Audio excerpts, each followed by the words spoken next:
cross check dulu atau amati orang-orang yang bekerja di pasar. Mengapa tubuh mereka itu sehat-sehat, seger-seger?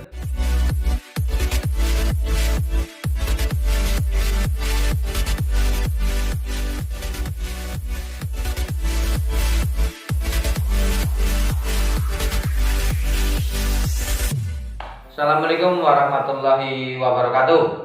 Dalam kesempatan kali ini saya akan menjelaskan mengenai kesehatan. Oke. Kesehatan, sehat menurut WHO sendiri adalah normalnya fungsi dari organ-organ tubuh kita sehingga kita dapat beraktivitas dengan semestinya. Itu kurang lebih adalah penjelasan sehat menurut WHO. Untuk selanjutnya yaitu ada faktor-faktor yang mempengaruhi atau penentu kesehatan. Ya, yang pertama adalah berdasarkan genetik.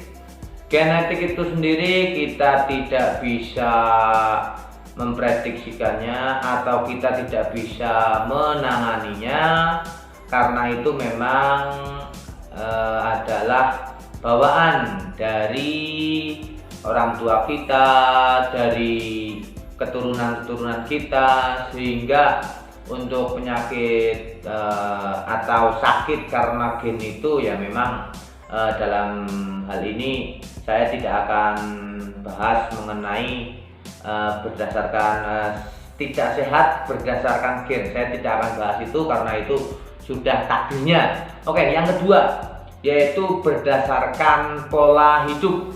Ya, pola hidup sendiri itu ada beberapa, yaitu yang pertama ada pola makan, pola tidur, dan pola pemikiran. Itu adalah hal-hal yang memang menentukan kesehatan kita. Kita bahas yang pertama yaitu pola makan. Oke, pola makan.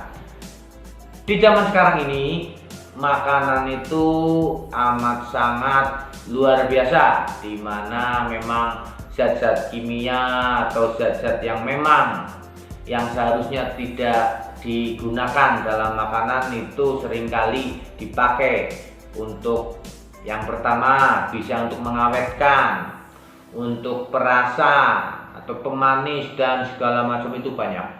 Ya, jadi di dalam pola makan ini kita harus pinter-pinter memilih makanan mana yang memang baik kita konsumsi atau jangan. Karena makanan kalau misalkan mengandung bahan pengawet, bahan penyedap itu atau yang namanya pemanis buatan, itu efeknya adalah jangka panjang di mana kita akan merasakan ketika 10 tahun kemudian, ketika 20 tahun kemudian kita baru merasakannya. Jadi berhati-hatilah dalam memilih makanan. Sekarang kita lihat orang-orang dahulu atau orang-orang mbah kita atau kakek nenek kita itu makanannya itu tidak bervariasi.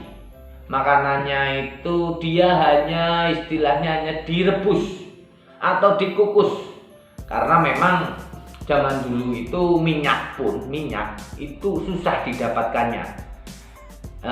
Untuk minyak sendiri biasanya minyak itu menggunakan minyak kelapa asli yang dibuat oleh sendiri, sehingga memang kesehatannya itu lebih terjamin daripada minyak-minyak yang ada di zaman sekarang. Oke, itu mengenai pola makan. Untuk selanjutnya yaitu pola tidur. Di dalam pola tidur ini saya akan membahas juga mengenai fungsi dari hati kita.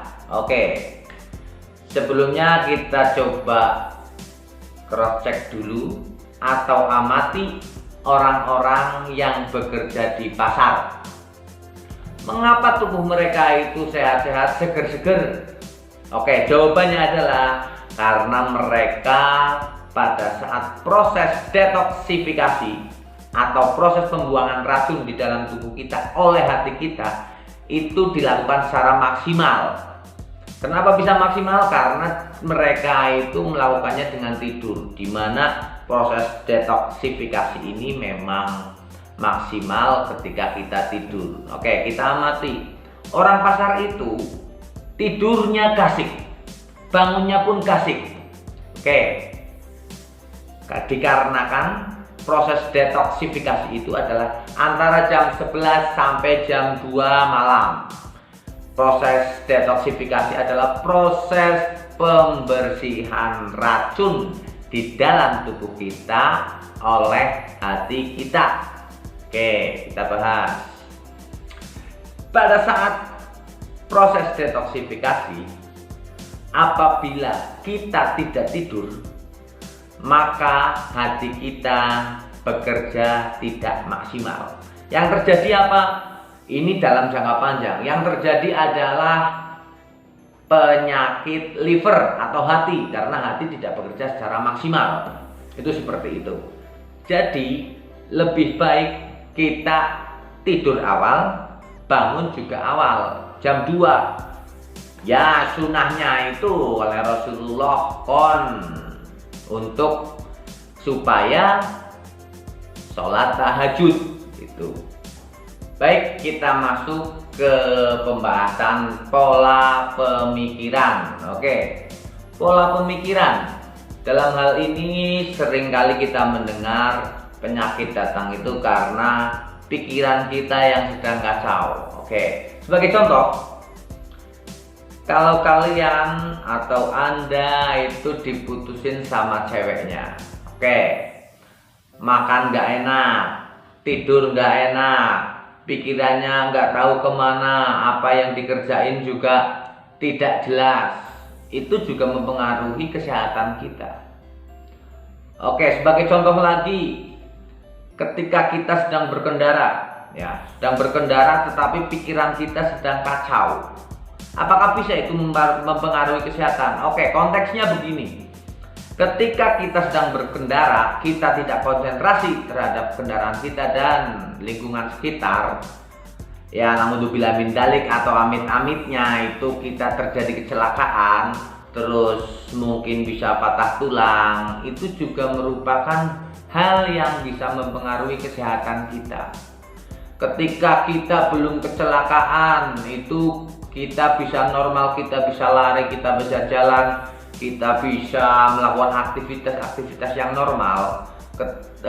Ketika terjadi kecelakaan terus kita itu mengalami patah tulang dan tidak berfungsi dengan baik, itu juga merupakan salah satu faktor yang mempengaruhi kesehatan kita. Maka dari itu, cobalah dalam hal pemikiran kita itu bisa relaksasi, kita itu bisa menenangkan diri kita, karena kita diciptakan juga, kita berada di dunia ini juga ada penciptanya, sudah ada yang ngatur.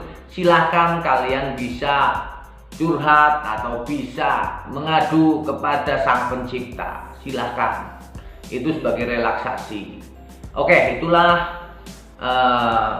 pembahasan mengenai kesehatan dari saya. Semoga bermanfaat dan semoga juga COVID-19 ini cepat berakhir sehingga kita bisa beraktivitas secara normal lagi. Sekian dari saya, apabila ada kesalahan saya mohon maaf. Assalamualaikum warahmatullahi wabarakatuh.